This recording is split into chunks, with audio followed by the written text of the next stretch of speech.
ఇవాళ ఇవన్నీ కష్టాలు ఇబ్బందులు రాష్ట్రానికి ఉన్న ఇవాళ మనం ముందుకు చేసుకెళ్ళాలనే ఏకైక లక్ష్యంతో ఈ కార్యక్రమాలన్నీ కూడా చేసుకుంటూ వెళ్తున్నాం.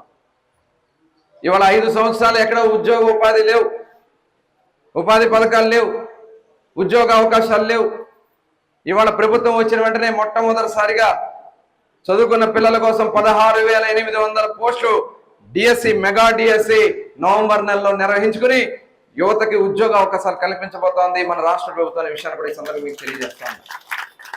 ఇవాళ మనం అందరం అనుకున్నాం, ఇవాళ భూ హక్కు చట్టం అని ఒక చట్టాన్ని తీసుకురావాలని జగన్మోహన్ రెడ్డి గారు ప్రయత్నం చేశాడు. మన ఆస్తులు మన పేరు నుండే కాదు, ఎందుకంటే మనం చూసాం మన పాస్బుక్ మీద ఎవరి ఫోటో ఉంటుందండి, అది గత ప్రభుత్వంలో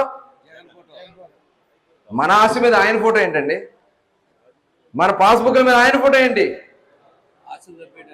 రేపు పొద్దున భూ హక్కు చట్టం తీసుకొచ్చి మన ఆస్తి కొట్టేసినా అడిగే దిక్కుండేది కాదు.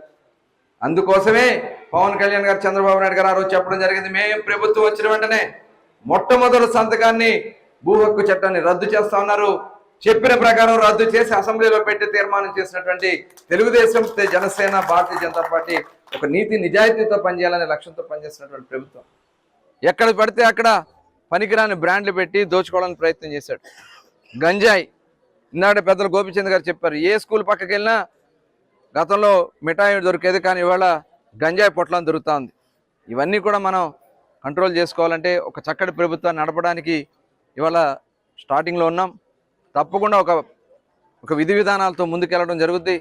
దయచేసి అందరూ కూడా మరి మన గ్రామానికి కావాల్సినటువంటి ఏమైనా విషయాలుంటే ఒక 2-3 మాట్లాడితే తర్వాత దాని మీద నేను సమాధానం చెప్పి మళ్ళీ చిన్నాపురం ఉంది, తర్వాత తాళపాలెం కూడా వెళ్ళాలి కాబట్టి మిగతా పెద్దలుండి అధికారులు సమావేశాన్ని నిర్వహించడం జరుగుతుంది.